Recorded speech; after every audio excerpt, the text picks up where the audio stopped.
முக்கியமான கேள்வி. எஸ்சி பட்டியல இருந்து இப்ப தேவேந்திர குலவேலு வெளியேறாங்க. என்ன அவங்களுக்கு இதனால ஆதாயம் கிடைச்சிரும்? எஸ்சிங்கிற சலுகை போறதுங்கிற நட்டத்தை தவிர்த்து என்ன லாபம் கிடைக்கும்னு நினைக்கிறீங்க? அதாவது முதல்ல தேர்தல் பொலிட்டிக்கல் ரிசர்வேஷன்ல இன்னைக்கு வரை சவுத்துல கூட பல்லர்களுக்கு வந்து எஸ்சி தொகுதி கிடைக்க மாட்டேங்குது, பிஆருக்கு தான் கொடுக்குறாங்கன்னு கடுமையான விமர்சனம். தேனியில தேவேந்திரர்கள் அதிகமா இருக்கக்கூடிய தென்காசியில கூட உங்களுக்கு கம்யூனிஸ்ட் கட்சி உட்பட உங்களுக்கு பிஆருக்கு தான் கொடுக்குறாங்கன்னு விமர்சனம் நீங்கள் உட்பட பலர் வைக்கிறீங்க. இதுல நீங்க எங்களுக்கு எஸ்சி எதுவும் வேணாட்டீங்கன்னா உங்களுக்கு தேர்தல் தனித்தொகுதி இது கூட உங்களுக்கு கிடைக்காது. இல்ல இப்ப வந்து நாங்க வந்து 10 வருஷம் போராடினோம். சரி, அன்னைக்கு நீங்க வந்து யாருமே அதை பற்றி பேசல. பட்டியல் வெளியேற்றம். ஆமா ஆச்சா.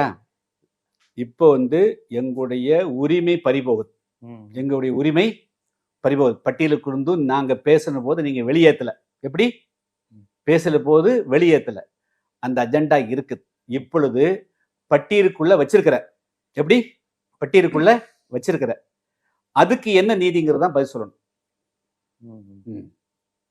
இல்ல பட்டியலுக்குள்ள இல்ல நீங்க பட்டியலுக்குள்ள இருந்து வெளியேற்றல, வெளியேற்ற அதுக்கு உண்டான போராட்டம் இல்ல. நான் ஐயோ அதை விடுங்க. இப்ப ஒரு சராசரி கிராமத்துல ஒரு பரமக்குடி மானாமதுல அது பேசி பிரயோஜனம் இல்ல.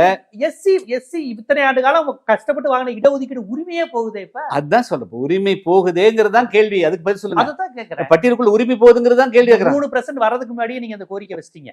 தேவேந்திர குல வேளாளர் பட்டியல் நாங்க வெளியேறுகிறோம் என்பதை அருந்தியல் இடஒதுக்கீடு வருவதற்கு முன்னாடி இருந்தே நீங்க அதெல்லாம் பேசிட்டு இருக்கீங்க. இப்ப நீங்க இல்ல அப்படி எல்லாம் ஒண்ணு இல்ல.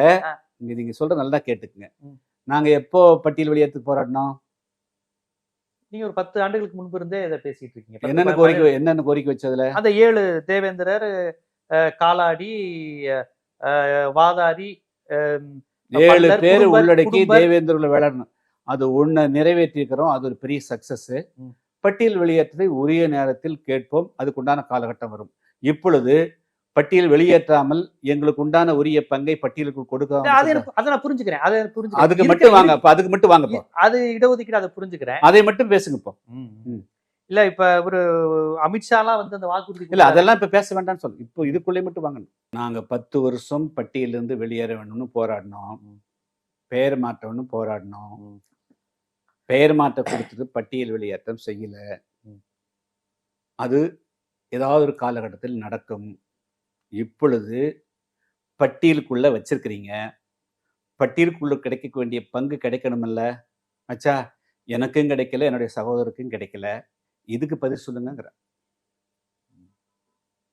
இப்ப இந்த இஷ்யூ தான் மெயின் பாக்குறீங்க. இப்ப இது மட்டும் இங்க பாருங்க, எங்க இருந்தாலும் அது இஷ்யூ வரும். எம்பிசிக்கு போனாலும் பிசிக்கு போனாலும் எல்லாருக்கும் உண்டான பங்கு கிடைக்கணும்ல, தமிழ்நாட்டுக்குள்ள கிடைக்கணும்ல. அப்போ இதுக்குள்ள இருக்கிற இதுக்கு மட்டும் பதில் சொல்லுங்க. இதை ஏன் வந்து நீங்க செய்ய மாட்டேங்கிறீங்க? இதுக்குள்ள அந்த பீப்புளுக்கு இடஒதுக்கீடு நீங்க என்ன பேசுறீங்க? இங்கிருந்து வெளியே போனா இடஒதுக்கீடு போயிருங்கிற வார்த்தை நீங்க பேசுறீங்கல்ல, உண்மைதானே? சரி, உண்மையில்லையே எங்க வந்து கிடைக்கலையே, எங்க இருக்குன்னு பதில் சொல்லுங்க. கொடுங்க இருக்கிறத கேட்கறோம். அப்ப நீ வெளியே போனா கிடைக்காதுங்கிற, உள்ள இருந்தா கொடுக்க மாட்டேங்கிற, இதுக்கு என்ன பதில்? வெளியே போனா கிடைக்காதுன்னு நீ வெளியே அனுப்பல. சரி, நீ அங்க வெளியே அனுப்பலையப்பா, உள்ள கொடுறானா அதுவும் கொடுக்க மாட்டேங்கிறிய.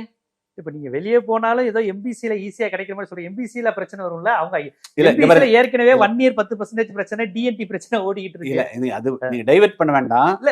இங்க பாருங்க, இல்ல அதுல நீங்க வெளியே அனுப்பணும் சொன்னோம். எப்படி வெளியும் அனுப்பல, உள்ள இருக்கிற போது அதுக்கு உண்டான பங்காவது கொடுக்கணும்ல. அதையும் கொடுக்க மாட்டேங்கிறீங்க. நீங்க அவ்வளவு அக்கறைப்பட்டீங்களே.